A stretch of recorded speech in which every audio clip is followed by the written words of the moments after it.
Canal 4. Roco TV, con presencia en 15 regiones del país, presenta Diálogo Regional. Aquí estamos con Café Inquieto. Están muy inquietos nuestros panelistas de este día, porque también estamos con Óptica Imagen, cumpliendo 25 años, nuestro buen amigo Juanito ahí. 25 años de Óptica Imagen. ¿Cómo está, Benito? Muy bien, Rocco, un poco difónico nomás. Ya llegó el invierno, así que... Como motor de carretera. Ojalá que se escuche a quienes nos están viendo y un saludo a Juan Mancilla, gran amigo, gran empresario, gran emprendedor y que ahí ya 25 años, ¿no? 25 años de esfuerzo. Yo me acuerdo cuando abrió Óptica Imagen ahí. Está asociado con... Juan Mancilla y sus socios, sí, Claro. sí. Bueno, me contaba Juanito que para el mes de mayo, cuando regrese de un viaje, está fuera de la región, va a donar a organizaciones sociales 250 lentes. Así que va a estar muy atento a eso. Qué bueno. ¿Cómo está? Gusto saludarte. Bien, muchas gracias, buenas noches, buenas tardes, no sé, buenas noches, ya a esta altura... Buenas tardes, buenas noches. Sí, para pensar que no estoy molestando a nadie por si acaso. Buenos días, buenas tardes. No, estaba viendo que estábamos todos ya con chaleco, el invierno parece que ya nos está empezando a acosar, pero... Hoy día hay nieve en la noche anunciada. Sí, creo que algo escuchaba yo que había nieve, parece que se adelantó, porque normalmente es por el 21 de mayo, ahora parece que va a ser en abril. Me han llegado algunas preguntas para hacerle a usted y entre ellas había una que la tengo acá. Dice, Sí, está demasiado nevado la carretera. Decía, ¿estamos preparados para enfrentar el invierno en la región de Aysén? ¿Cómo están respondiendo los centros de salud ante el aumento de enfermedades respiratorias? Eso me la tenía aquí, pero podemos partir con eso. Sí, por supuesto. ¿Cómo lo ves tú? Está ahí, No lo sé, no, es una pregunta demasiado abierta. No, yo creo que siempre es un desafío el invierno, y particularmente en nuestra región. Entiendo que siempre se toman medidas, de hecho se anticipó las campañas de vacunación, las campañas relativas a todo lo que es las enfermedades respiratorias, pero sin duda yo creo que no sé si hay capacidad, y hablo a título personal, no sé si hay capacidad de respuesta total de nuestro sistema de salud para responder. Yo creo que va a ser un invierno más largo y más crudo por lo que se está viendo.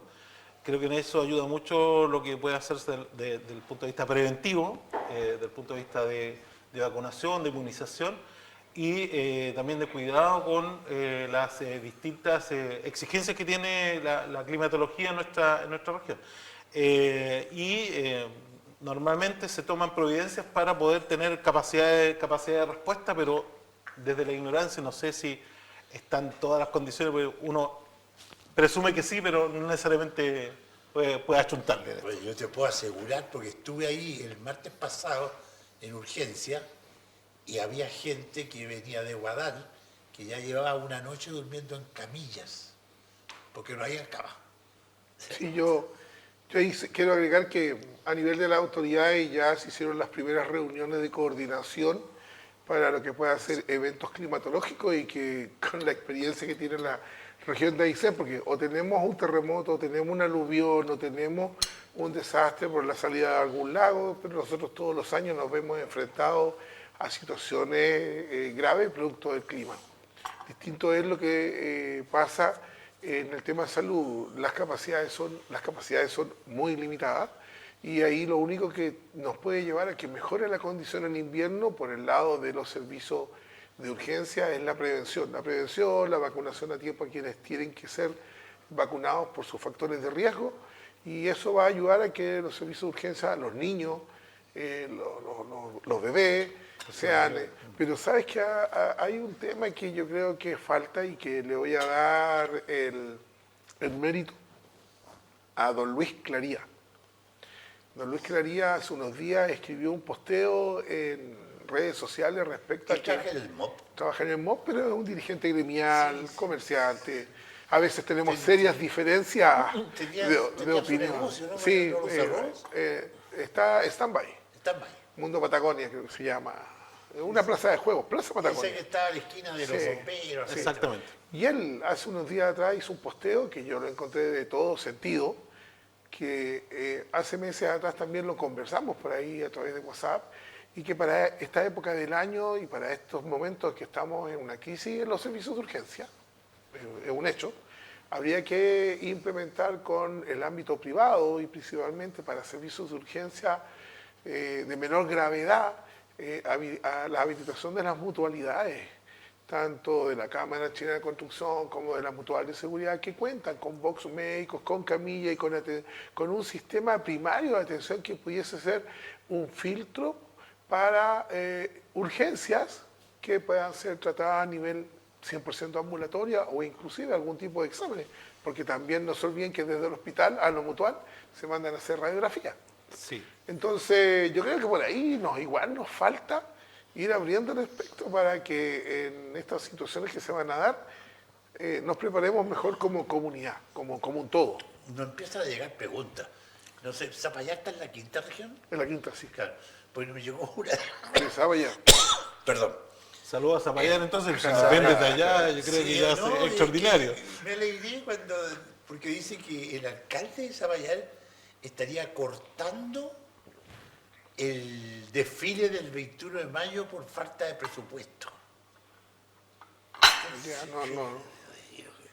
Qué extraño, pero dice que salió también publicado. Hoy día vi un titular al respecto de alguna comuna en Santiago que también no habrían actividades de 21 de mayo también o desfile de la Armada por factores ajenos a su responsabilidad, pero no vi el titular, no leí la noticia. Pero son temas No relevantes. le estaremos poniendo mucho. Pues está bien que el ministro decía que estamos pagando 4.000 millones de dólares al año en intereses. Sí. Sí, mire, bueno, desconozco también, no había escuchado la noticia de Zapallar, pero pueden ser a veces medidas justificadas en el sentido de que cuando a veces las finanzas no están muy holgadas, sino todo lo contrario, es lo que uno hace normalmente en la casa. Las celebraciones son un poco más acotadas, más breves y no se celebra a lo mejor todo lo que se tiene que celebrar. Pero volviendo a lo que planteaba Benito, efectivamente, por lo menos hace muchos años atrás, no conozco la historia, las estadísticas actuales, pero efectivamente había una capacidad ociosa en el sistema de las mutualidades, y ahí donde se han ido flexibilizando algunas prestaciones que tienen ese tipo de organismos, porque hay una capacidad ociosa de cómo está implementado ese sistema, que como es sin fines de lucro y las utilidades las van de alguna forma reinvirtiendo, había capacidad instalada y por eso las mutualidades se han ido abriendo algunas situaciones, algunas prestaciones que antes por ley estaban prohibidas cuando nacieron originalmente. Pero sin duda, frente a por restricciones que pueden haber, ya sea presupuestarias o de capacidad de poder enfrentar, porque de acuerdo a la información que uno maneja, normalmente hay PIC de materia de salud que hacen crisis, ¿no es cierto?, en nuestro sistema, la capacidad de respuesta que se tiene, probablemente, y sobre todo en periodo invernal, hay una mayor tensión, una mayor exigencia, y de ahí que no solamente que siempre es bueno poder dotar de mejor capacidad de instalaciones o de hacer estas alianzas eventualmente estratégicas con algunos organismos para poder enfrentar esas coyunturas, pero también la posibilidad, que no es algo nuevo ni estamos descubriendo la pólvora con eso, de en la parte preventiva, que nosotros podemos colaborar, ¿no es cierto?, tratar de evitar, ¿no es cierto?, algunas situaciones que hagan más tenso la situación de urgencia. En resumen, hospitalaria. al abordaje, muchachos, Que la contienda es desigual. Y sígame lo bueno, el diría que el caiga Chapulín. primero, el resto pasa por encima. Pero sabes que no es menor si yo ahora, dentro de lo que es el mismo tema, de cómo enfrentar las emergencias médicas y la urgencia, porque el problema de urgencia no es de invierno, es todo el año. Ir a urgencia significa estar predispuesto a esperar del orden de 4 horas, más o menos, 4 conservador, 4 horas como mínimo para que te atiendan y te hagan una primera inspección. La evaluación es inmediata. Sí, pero La espera es la larga. Sí, pero las 4 horas Y ahora en invierno eso se va a alargar y seguro que hay personas que han ingresado 5 o 6 de la tarde de urgencia y al otro día a las 8 de la mañana al final agarraron un taxi y se van para la casa. Bueno, dada esa situación que es casi de carácter permanente, tenemos el Centro de Atención Sanitaria del Ejército con dependencias adecuadas para instalar una urgencia. Oye, cuando hay un terremoto, instalan un hospital de emergencia, hospital de campaña, sí. Estás hablando de la región, tú. Acá, Coyhaique, específicamente, instalar que se habilite en el CAS, por ejemplo, una urgencia 2, o en alguna de las mutualidades una urgencia 3, cosa que permita que las personas que requieren de una atención médica básica no tengan que esperar entre 4 y 8 horas para que se haga. Pero ese problema es todo el año. Si no es sola, ahora se agudiza en invierno. Exactamente. Y si vemos el tema de la contaminación ambiental y las enfermedades respiratorias, los temas son preocupantes. Y ahí tenemos ideas que las dan particulares, como la que dio don Luis Claría, que podemos hacer mejoras sin la necesidad de requerir grandes inversiones. Y inversiones de largo plazo. Porque la infraestructura está, a lo mejor hay que adecuar turno, horario y ser tratado como una real urgencia para la gente. Y lo que viene a futuro, que es el CEFAN número 3. Sí, va a ser sin gran duda una tremenda noticia y ya estamos con la entrega del terreno. Pero ojo, volviendo al otro tema que tú manifestabas respecto a la suspensión del desfile, por lo menos a mí que me ha tocado organizar desfiles, el gasto relacionado a un desfile, a una ceremonia cívico-militar, en conmemoración a algunos de los aniversarios que regularmente tenemos, yo creo que son los mínimos operativos, no creo que sea una gran inversión o que marque diferencia para un municipio. No se rinden las calles, por sí. ejemplo. Donde yo sé. Generar una ceremonia para rendir honores a nuestros héroes pachos. Pero bueno, cada alcalde con su respectiva responsabilidad. Capaz que ese alcalde esté en la lista de los municipios que sobrepasan el promedio de fiesta, entonces ahora tiene que reducir gasto. Bueno, dentro del promedio de fiestas también fueron considerados Aysén y sí, estamos ahí, pero no tan arriba. No, estamos en la mitad. En la mitad, sí. Sí, estamos en la mitad. Sí, ahí, bueno, yo entiendo que, claro, quizás el gasto puede ser la amplificación, la carpita está para las autoridades, no sé qué otro gasto, no se gasta nada, pero no debiese ser tan dispendioso. Pero claro, si es una decisión de mérito, en el fondo verá él, responderá respecto a si corresponde o no corresponde. Quizás quiere distraer esos recursos para otras necesidades más urgentes. Creo que son noticias voladero luces. Sí, pero hemos cumplido con Zapallar y vamos a lo nuestro, porque el PDG ya se cuadró con el gobierno. Bueno, sin duda, yo cada día más... Llegó a acuerdo con el gobierno, un plan de alivio prácticamente, con todos los temas de los pañales, con el asunto de los remedios, con el 12,5% a las pymes, pero parece que el equipo completo del PDG, y faltaban 2 votos, ahora son 14 más que tienen ahí. Ahí hay más votos, negociados, pero un alcance. Hoy día en la tarde fue la reunión de la multigremial de las pymes con el presidente de la República y varios de sus ministros, y también lograron formalizar acuerdos como para una nueva ley que en particular para las pymes implica estabilidad tributaria del 12,5% de carácter permanente, que es una tremenda noticia porque cuando sale la ley miscelánea estaba obviamente el beneficio de la rebaja de la tasa de impuesto a la renta a las grandes corporaciones, pero las pymes habían quedado en silencio y gradualmente las tasas empiezan a subir, lo cual era un riesgo, no había sido considerado, y hoy día ayer con la noticia del PDG, sigo insistiendo ahí que el eslogan del PDG me acomoda mucho, no lo voy a repetir. Dele nomás. Espera la réplica, sí, pues. Ni facho ni comuracho. Ni facho ni comuracho.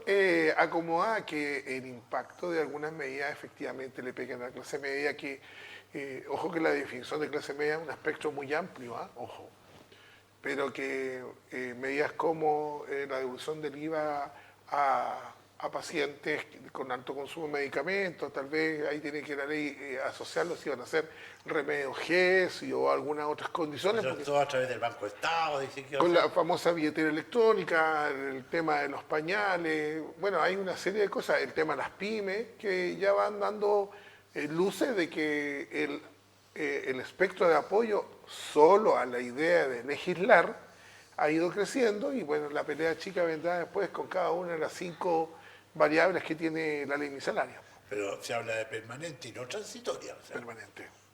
¿qué eliminatoria? No hay nada permanente en todo caso.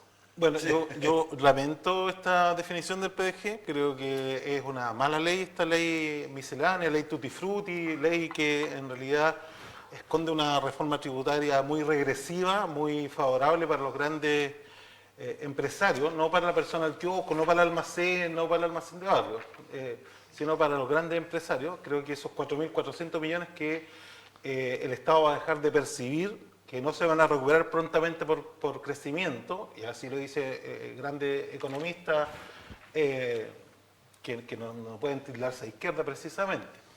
Y allí es donde se cae un poco este eslogan de ni facho ni comunacho, porque al cuadrarse con el gobierno, al cuadrarse con los más ricos, lo que está haciendo el PDG es cuadrarse con los grandes empresarios que financian las campañas de los políticos de derecha, digamos las cosas como son. Y allí es donde estas quizás compensaciones en pañales, en medicamentos, son cositas, son migajas que en realidad le están entregando a algunas personas. Creo que ahí el PDG equivoca el rumbo. Yo creo que los votantes del PDG tienen que analizar muy bien cómo entregan votos a gente que a la hora de los que hubo se cuadra con los intereses de los grandes empresarios y no con los intereses de la gran mayoría. Ojo ahí, yo creo que hay una alerta importante. Que el ultimátum de Johann Heiser no deja de ser tampoco para que quede de lado. Dijo, las contribuciones para todos. Sí, No pues, para los de 65 años, para recordar el efecto campaña con que se presentó el presidente actual. sí, yo ahí creo que lo que tenemos que tener cuidado es en el populismo.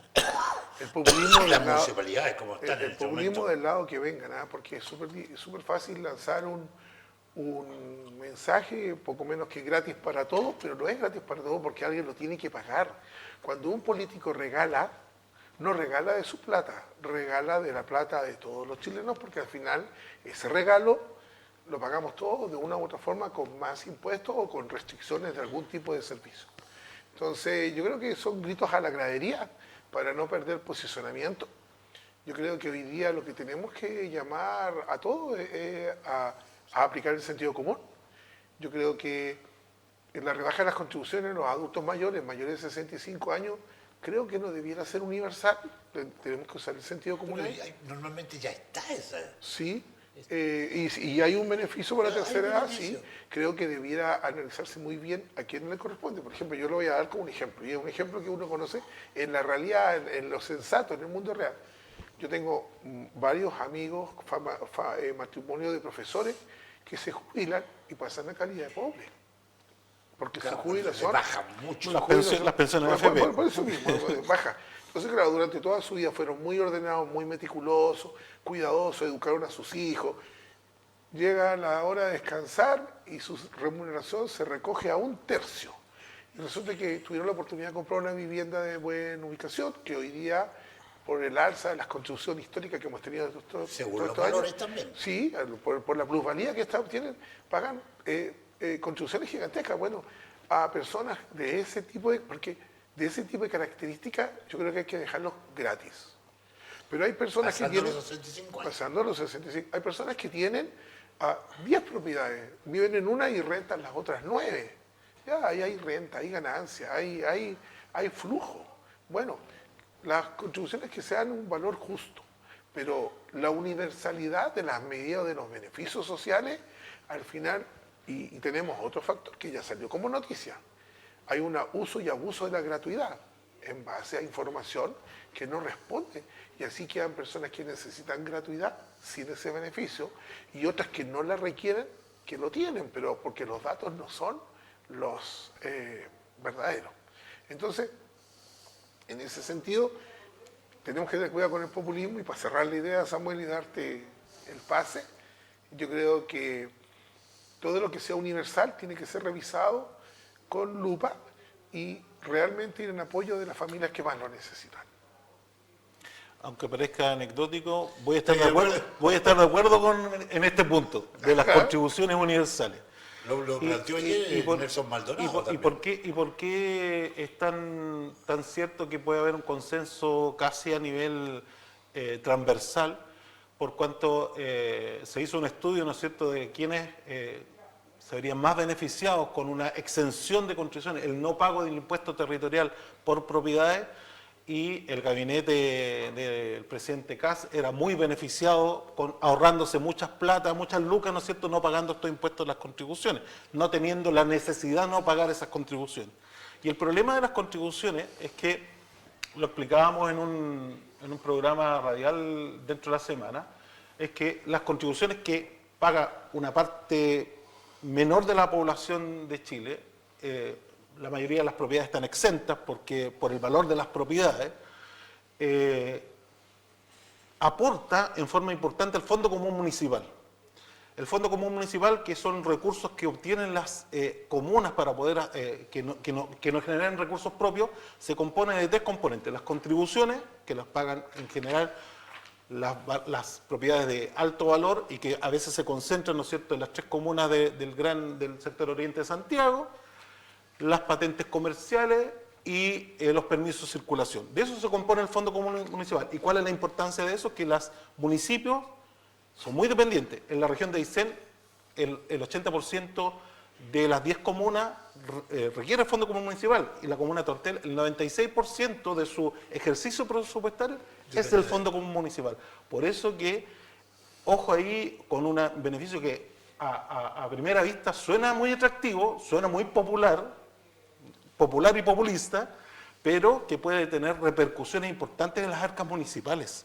Y allí donde cosas que aparecen en el papel, en este proyecto de ley misceláneo, tutti frutti, como quiera llamársele, que aparecen muy atractivas como los titulares, tienen repercusiones importantes, sobre todo cuando ya hay una crisis económica provocada por la retirada del MEPCO y por el alza de los combustibles. O sea, si este gobierno insiste con medidas como esta, se van a ir agravando situaciones, ya no solamente para las personas directamente por el tema de los combustibles, sino que a través de dónde puede acceder, porque cuando yo tengo problemas económicos, ¿a quién accedo en primer lugar? A la municipalidad. Y si la municipalidad tiene restricción presupuestaria, tiene menos lucas, tampoco va a poder ir en ayuda de esas personas que lo van a necesitar. Así que yo creo que ahí, otra razón para rechazar incluso la idea de legislar, porque así como está este proyecto, va a generar muchos problemas. Sí, son las ideas de campaña que llegan también, porque yo escuché al presidente que dijo que las constituciones eran para todos en su tiempo. Así como años atrás un candidato a diputado dijo, se termina el IVA en la región de Aysén. Y yo creo que bueno que se termine el IVA para la región de Aysén, pero esos son métodos de campaña, son estilos. Hubo un candidato presidente que dijo iba a acabar con la UEF en 5 minutos. Él iba a ser presidente y iba a terminar con la UEF en 5 minutos. Suenan muy bonitos esos eslogans, pero a la hora de concretarlo, las repercusiones son relevantes. Para cerrar el tema. Recuerdan cuando la presidenta Bachelet también se comprometió que iba a terminar con la AFP, después se dio cuenta que no se podía y guardó silencio con todos los temas que habían al respecto. Para cerrar el tema de la ley miscelánea. Ha estado muy interesante el debate en la prensa de distintos actores de todo el espectro político.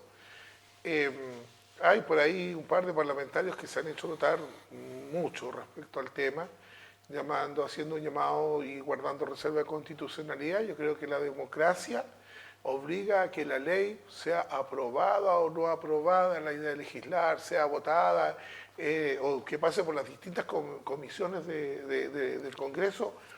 En definitiva, de ahí tiene que salir la mejor ley para Chile. No nos podemos negar. Habrán artículos que no van a ser aprobados, a lo mejor no pasan, pero tiene que estar la posibilidad de que todo el espectro político dé sus mejores ideas y ojalá salga una buena ley para que el país pueda reactivarse. Ojo que el tema de la reconstrucción puede ser muy amplio, pero tenemos 5.000 familias que hay que construirle sus casas. Son alrededor de 400 millones de dólares que se requieren para el Biobío y Valparaíso. Y parte de esta ley trae aparejados los recursos que se tienen que aprobar para que esas 20.000 personas o 5.000 familias logren salir adelante. Una de las preguntas, la tercera que me llegó, pero fueron 3 nomás. Ya hemos considerado 2. ¿Existe hoy un liderazgo claro en la región de Aysén? Yo creo que sí, igual siempre han habido liderazgos, uno podrá decir si son positivos o negativos, ese es un juicio de valor que uno puede tener, pero yo creo que hay liderazgo. ¿Cuáles son los que consideras tú? Y uno podrá tener su corazoncito más cerca de uno que de otro, ¿no? Yo creo que Andrea Macías es un liderazgo potente en la región, yo creo que Miguel Ángel Calisto también es un liderazgo, a uno le podrá gustar o no, al Inco, yo creo que el gobernador Santana también es un liderazgo potente. Cumpliendo 33 años hoy día. Cumpliendo un saludo al gobierno regional por aquello. Pero más allá de eso, los liderazgos no se decretan ni por cantidad de votos, ni por otras circunstancias, ni por encuestas, sino que por la capacidad que tienen de recibir, ¿no es cierto?, de la ciudadanía y de poder representar adecuadamente los intereses sociales. Creo que ahí hay un tema no menor, a propósito de lo que planteaba Benito, el tema de la AFP. Yo creo que no es que no hubo voluntad de querer cambiarla, sino que lamentablemente en Chile hay una bancada de AFP, hay parlamentarios financiados que sus campañas se financian con dinero de la AFP y por lo tanto la defienden a ultranza. Y yo creo que siendo un tema tan sensible, yo creo que no es sencillo además plantearlo como que no han podido o no han querido hacerlo, sino que yo creo que no han estado los votos y ahí la gente a veces vota por candidatos vestidos con piel de oveja, ¿no es cierto?, que prometen una cosa y a la hora que hubo votan a favor de la AFP.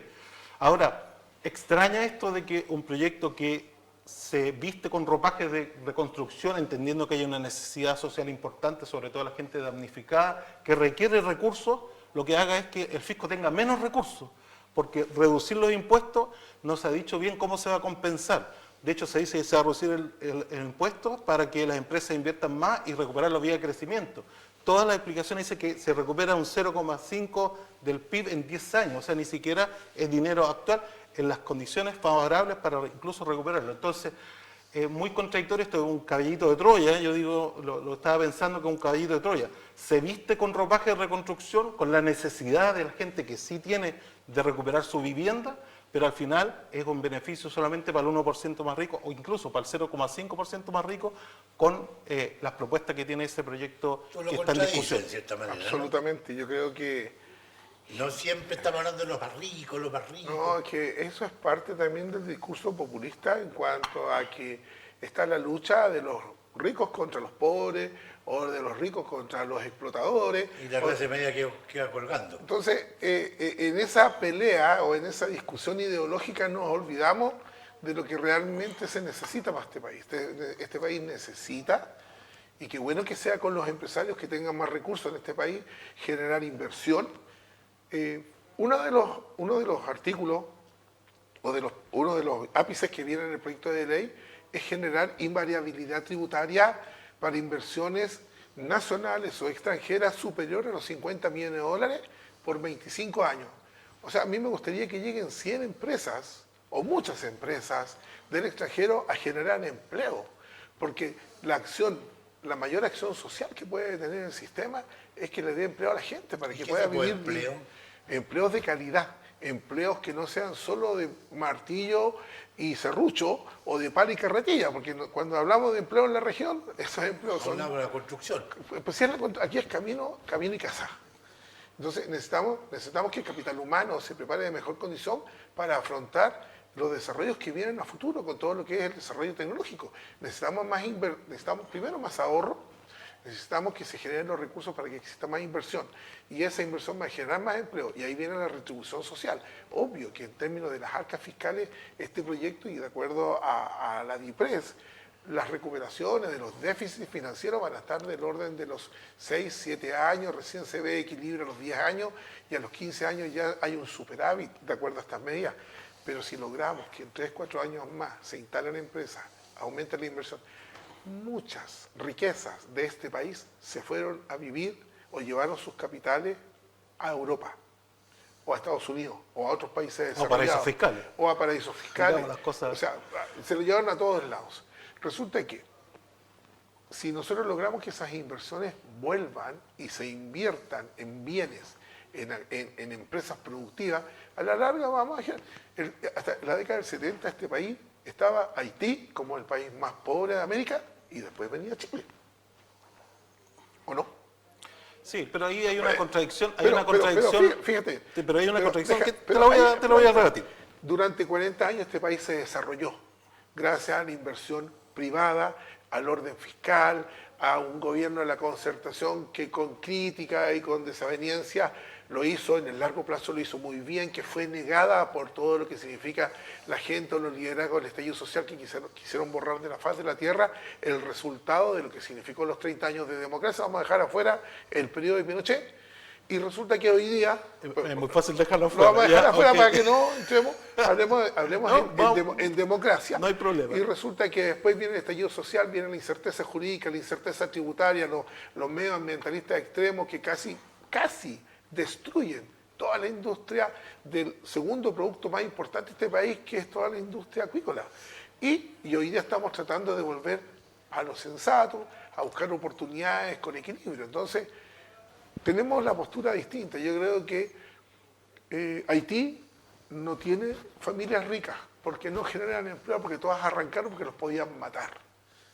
Bueno, nosotros ojalá que se vengan muchas inversiones de riquezas extranjeras a invertir en este país y los que se fueron vuelvan, porque generan empleo.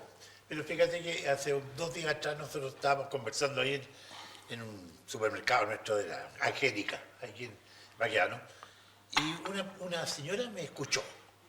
Me dijo, ¿es verdad lo que está diciendo usted? ¿Sobre qué? ¿Que aquí había industrias automotrices?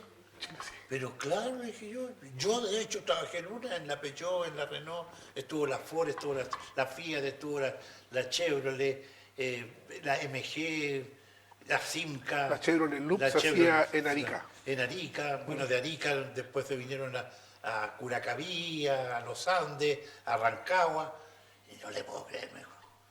Sí, y después estaba otra persona al lado, un militar, y me dijo, es verdad. Sí. No lo creían.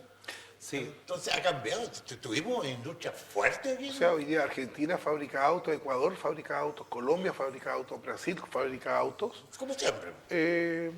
Y las fábricas que estaban en Chile se las llevan a Colombia o a Ecuador, por ventajas tributarias, por otras variables en su momento. A ver, yo creo que tendríamos que tener un programa a larga duración para hacer un análisis económico. Y yo leí por ahí de que la Pero gente... este otro jueves seguimos conversando.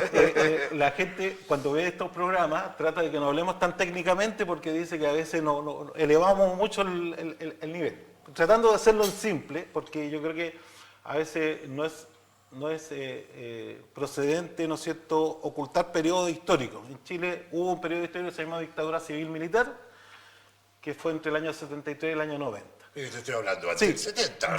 Voy para allá enseguida. Lo que pasa es que, y por eso es importante conocer la historia, en Chile hubo un periodo que se llamó desarrollismo interno, fue aplicado en varios países de Latinoamérica, empezó con los gobiernos radicales, por allá con Pedro Aguirre Cerda, que se crea la Corfo, y se generan condiciones donde el Estado tiene un rol en la economía y donde se permite esto de la industrialización. Eso que iba con luces y con sombras desarrollándose hasta el año 70, se rompe, ¿no es cierto?, con la dictadura civil-militar, donde se bajan los aranceles, donde se destruye la industria nacional, donde entran las competencias, se bajan los aranceles, con lo que permiten entrar muchos productos importados que hacen imposible la competencia con los productos que se fabricaban en Chile principalmente. Estoy de acuerdo. Ya.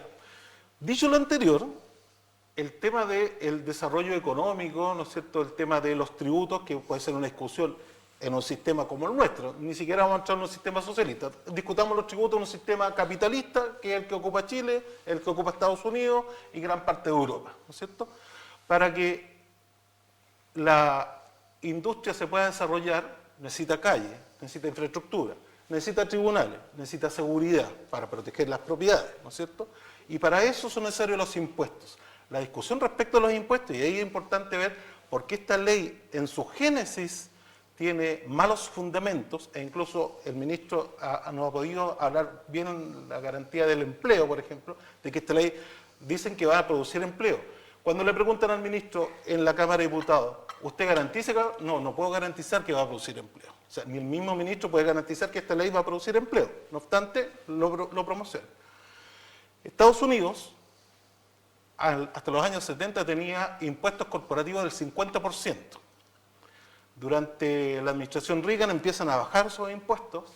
Hoy día tiene una tasa bastante pequeña de impuestos corporativos, o sea, de los impuestos que pagan las grandes empresas, y eso no necesariamente ha traído mayor inversión, mayor desarrollo, sino que al contrario, en Estados Unidos, que nadie puede decir que es un país comunista, ¿no es cierto?, ha producido grandes bolsones de desigualdad, grandes bolsones, ¿no es cierto?, de necesidades sociales. La baja de impuestos por sí sola no atrae más inversión, no necesariamente atrae más crecimiento y no necesariamente genera más empleo. Esas son situaciones que hoy día ya se han producido en Estados Unidos, se han producido en Europa, en países capitalistas, en donde la menor recaudación fiscal ha tenido impacto en los servicios sociales que se prestan, y allí es donde la evasión tributaria, el no pago de impuestos, la elusión, la artimaña para no pagar impuestos y la rebaja, lo que han provocado estados más débiles y ultramillonarios que se benefician de todas estas marañas. Mira, de lo que nace la pregunta inicial de que acaso hay liderazgo acá. Yo quería responderle Pero igual. fíjate que, mira, yo quiero agregar algo muy especial, porque hoy día en el diario El Divisadero, como titular principal, aparece la noticia de que el gobernador anuncia que va a subir el bono de calefacción. Pero no lo puede decir porque no está autorizado para decirlo. Y sencillamente está esperando que llegue gente de Santiago a comunicar esto. Lo dicen los titulares del diario El Divisadero. Entonces, en eso estamos, de la descentralización aquí. Es un cuento muy antiguo que nunca va a ser verdad. Bueno, yo creo que reconociendo que liderazgos tiene la región, tenemos hartos caudillos, más que líderes.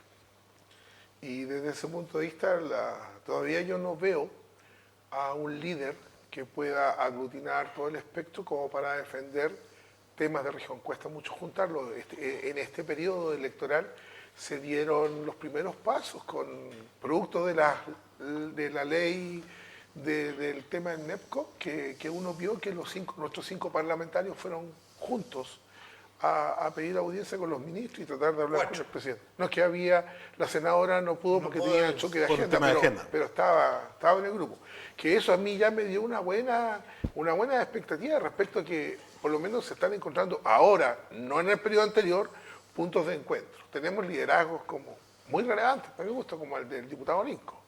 O sea, hay que sacar el sombrero, cómo él logra captar la esencia de lo que la gente que a él lo sigue, lo respeta por lo que hace. Tenemos el liderazgo que tiene también el senador Calixto. Y cada uno tiene su nicho, los senadores, los diputados, los de izquierda, los de derecha. Pero aún no tenemos a alguien que aglutine todo eso con sentido común, porque estos liderazgos por lo general están con fines políticos partidistas y principalmente fines electorales. O sea, los monitos se mueven porque detrás de eso hay por ahí un gusto electoral que se están dando. Dicho lo otro, quien logró aglutinar un liderazgo verdadero en pos de un objetivo fue Marcelo en su periodo de elección.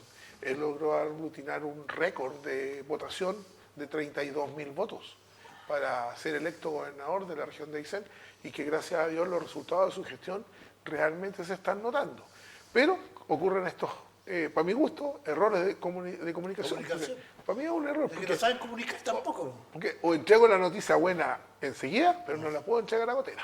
Claro, y no puedo decir, mire, no estoy autorizado para. No, para mí él es el jefe en lo económico de la región, porque de él y del yo no lo estoy poniendo, del CORE, ahí se administran un monto importante que tiene como objetivo tomar decisiones descentralizadas. Eso es el CORE, junto con el gobernador. Los otros son sectoriales, que ya vienen con instrucción o en base a políticas nacionales. Por lo tanto, ahí es donde tenemos que empujar a que nuestro gobernador, cuando dé la noticia, la dé completa y no agotera. Pues esa es una crítica del mismo sector, básicamente. Creo que se le atribuye a Napoleón una frase que cuando tu adversario está cometiendo un error no lo distraigas, ¿eh? Déjalo que siga cometiendo errores. No soy yo quien le va a decir a al gobernador Santana cómo tiene que hacer la pega, pero sin duda que, claro, hay veces que este asunto del centralismo nos afecta importantemente y ya sea para un lado o para otro es bien complejo. Dicho lo anterior, creo que es importante reforzar, ¿no es cierto?, esta situación de que los fondos municipales o los fondos del gobierno regional o los fondos nacionales no aparecen, no se recogen en los árboles, ¿no es cierto?, no se extraen del aire, se extraen de impuestos que pagan las personas o impuestos que debiesen pagar las personas.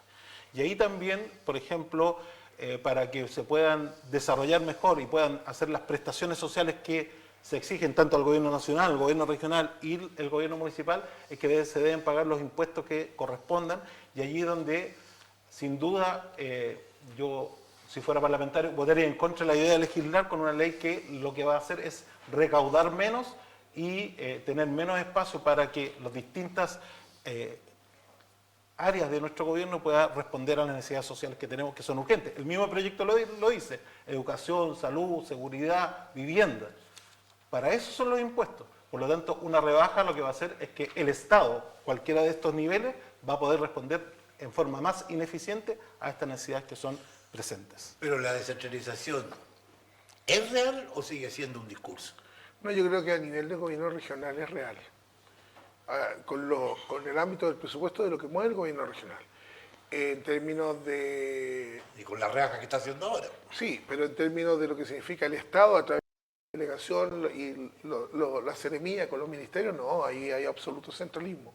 Porque cualquier cosa que necesitamos hay que irse a golpear la puerta a Santiago. Cuando el gobierno regional aprueba su cartera de inversión, si es que hay cofinanciamiento de alguno de los ministerios, no puede tomar la decisión por sí solo, tiene que ir a asegurar los recursos que va a cofinanciar el ministerio respectivo. Eso nos pasó, y ahí hay un problema con el tema de los buses eléctricos, que falló la contraparte con el proyecto, hubo una falla de centralismo, y en definitiva ese proyecto hasta el momento para mí se cayó. Si se hubiese aprobado la primera vez, no se habría caído, se lo aseguro.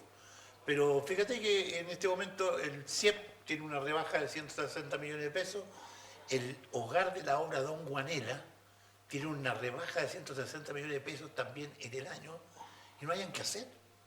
Los guanelianos, que son colaboradores. Para quienes conocemos la obra, sí, hay mucha gente trabajando. Son 65 adultos mayores sí, que viven de esto.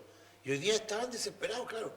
Tuvieron una buena noticia porque el alcalde le llevó por cuenta del alcalde un proyecto de 28 millones de pesos en estufa a peles para cambiar la estufa a leña y generar todo un cambio, pero con fondos municipales.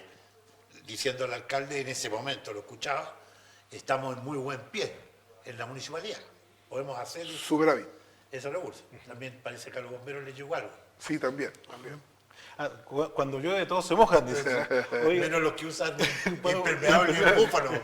Oiga, pero yendo a su pregunta, Rocco, yo creo que la descentralización sigue siendo una utopía. Todavía no se materializa una descentralización real. Los gobiernos regionales les falta musculatura, les falta traspaso de competencia.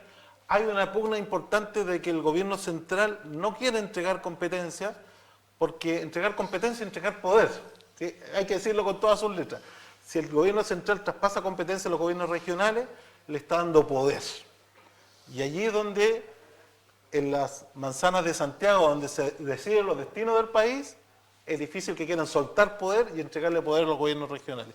Es una lucha que tenemos que dar no solamente en Aysén, sino que en todo el país, porque salvo situaciones muy excepcionales, como la ley espejo del Transantiago, ¿no es cierto?, que la inversión que se hacía en el sistema de locomoción pública del Santiago se replicaba en las regiones, bien, malo, más o menos. Ahí no es, y ahora viene el Royal Minero también. Sí, el Royalty Minero. Son pequeñas expresiones en que hay una repartición mejor de la riqueza, ¿no es cierto? Pudiésemos decirlo de esa forma, aun cuando suena un poco pretencioso.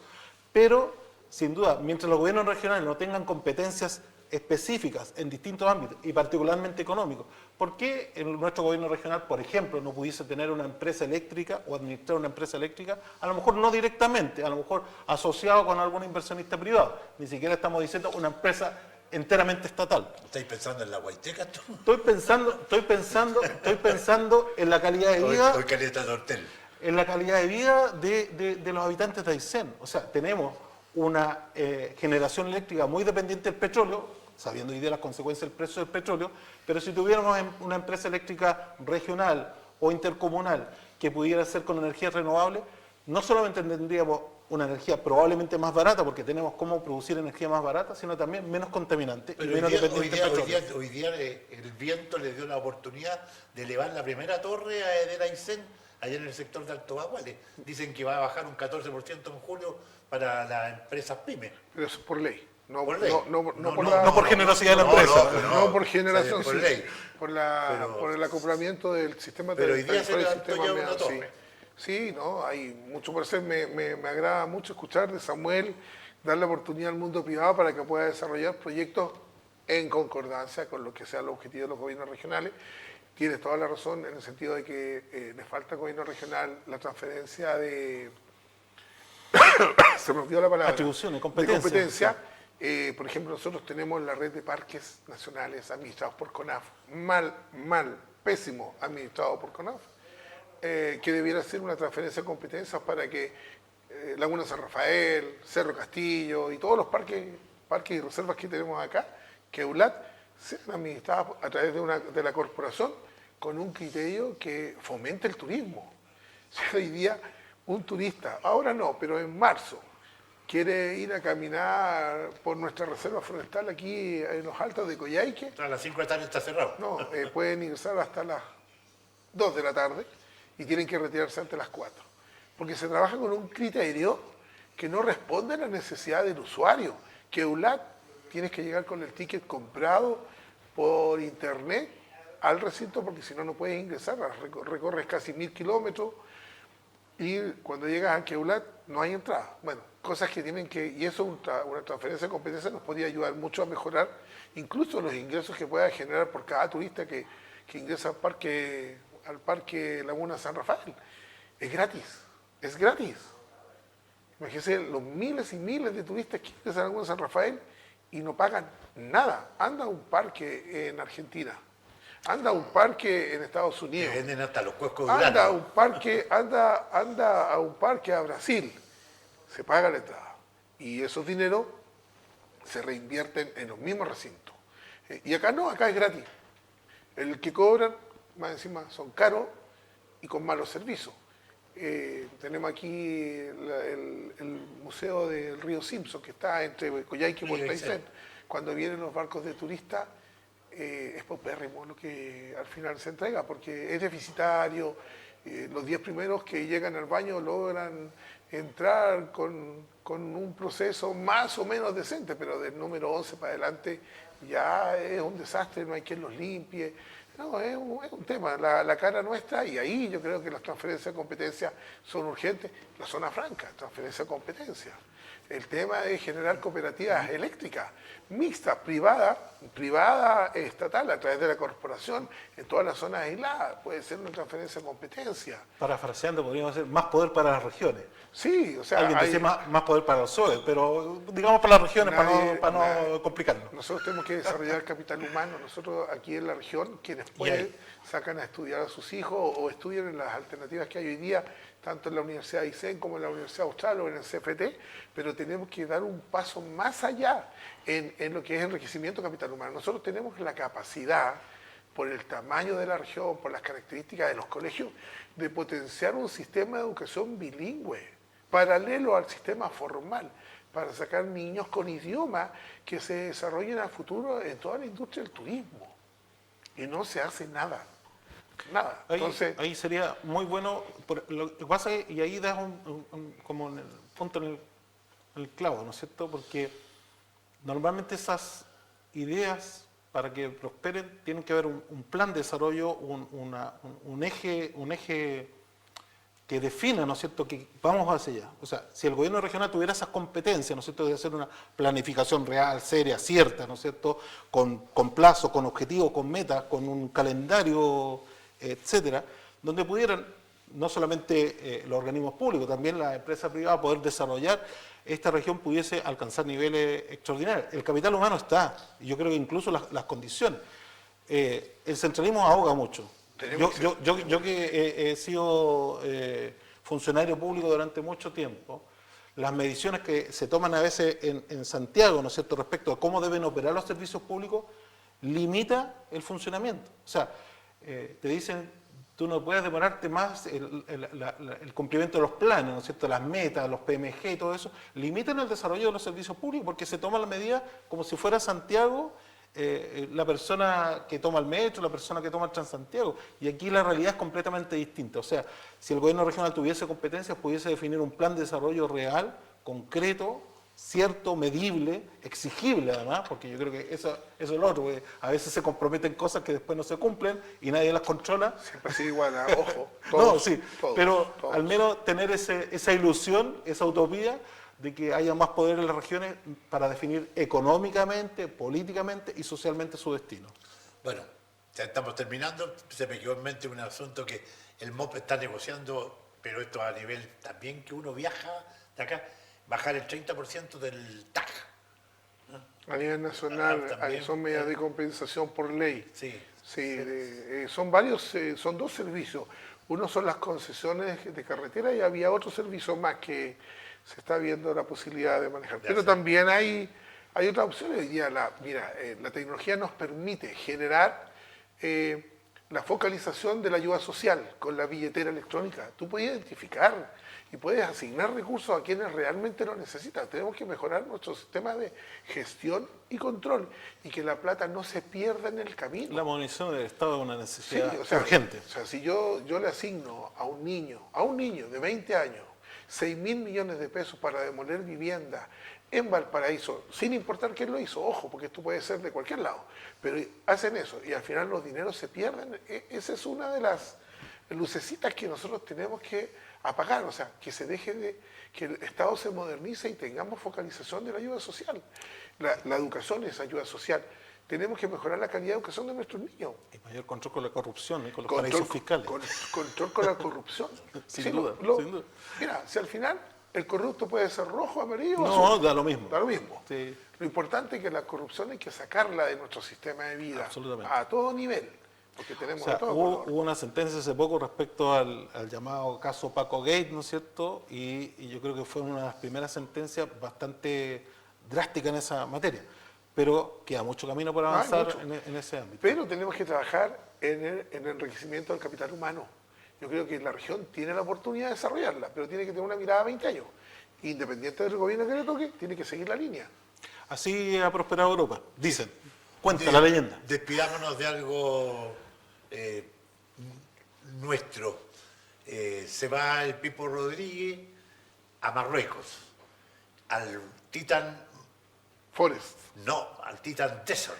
Ya, Titan Desert. 600 kilómetros va a recorrer entre el 26 de abril y el 1 de mayo, en el desierto. Creo que le merece un respeto a ese muchacho que fue muy bien recogido en Puerto Aysén, que fue creando a los niños. Ayer lo acompañaron cerca de 70 hombres en bicicleta. Es muy fácil andar en bicicleta en Puerto Aysén. Claro. No es como acá. Tiene harto autopista y ¿cómo se llaman esas? Ciclovía. Ciclovía. Queremos enviarle una felicitación al Pipo. Felicitar a Pipo porque el mérito es propio. Él es el hombre que en las distintas etapas de su carrera profesional ha hecho de todo para poder salir adelante y ser un competidor olímpico de la región de Aysén. Esa es una realidad.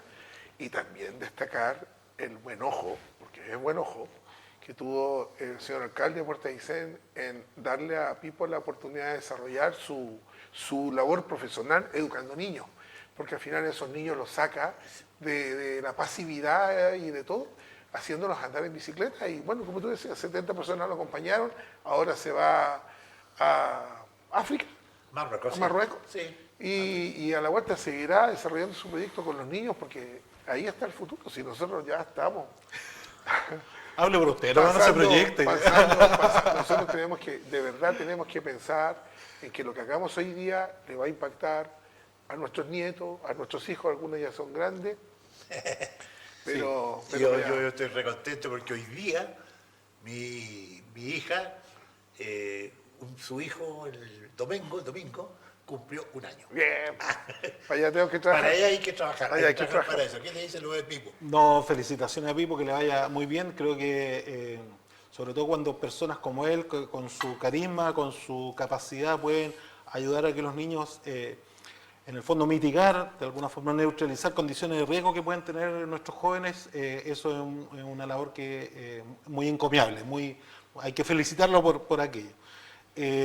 Bueno, felicitaciones al nieto entonces que está de cumpleaños. feliz. Vamos a aprovechar- El babero está... Oye, me encanta. yo quiero aprovechar a hacer dos menciones Es en que- el día del libro. Es que justamente te iba a preguntar eso, porque tú estás leyendo algún libro en especial. Sí, pero voy a recomendar 2 libros. Primero voy a recomendar El triunfo de la injusticia, y se llama Cómo los ricos eluden impuestos y cómo hacerlos pagar, de Manuel Sáez y Gabriel Zuckman. No sé si la cámara ahí me ayuda. Este es un libro de dos... ¿Del Partido Comunista? No son militantes del Partido Comunista, de hecho son profesores de la Universidad de Berkeley en California, y hacen un análisis incluso de 100 años de los tributos en Estados Unidos y cómo ha afectado que los grandes empresarios, incluido Trump, no paguen impuestos, y cómo ha afectado y pone en riesgo la democracia. Lo recomiendo para que puedan... tiene un lenguaje bastante ameno. Yo lo estoy comprando, espero que me llegue pronto. Y un saludo al Club del Libro La Merluza Frita. Estamos en el mes del libro. Hoy es el día del libro. Estamos leyendo este libro. Yo todavía no lo he terminado. Lo siento, compañeros del club. Esta es la amiga estupenda Elena Ferrante. Todos los meses tenemos un libro para leer con mis ex compañeros de la universidad, de la Escuela de Derecho de la Universidad de Chile. Hoy día nos reunimos después de este programa a analizar el libro y a encontrarnos en fraternidad también. El libro abre puertas y permite el desarrollo de la mente, así que recomiendo el libro. Tómese al menos un tiempo al día para leer unas par de páginas y le va a cambiar la vida. Para cerrar el programa les voy a contar una anécdota muy cortita. Teníamos un programa radial nosotros en la noche, de medio romántico así. ¿Ah? Entonces el locutor, con una voz profunda, le decía: buenas noches, pueden compartir conmigo vía telefónica. Y suena el teléfono y le dice: ¿aló, con quién? Sí, con Lucía. Ah, Lucía, ¿qué estás haciendo? En este momento le dice: te estoy escuchando a ti y estoy leyendo un libro. Y el locutor, muy ilustrado, le dice: ¿y qué estás leyendo? Hasta ahí nomás llegamos. ¿Y tú qué estás leyendo?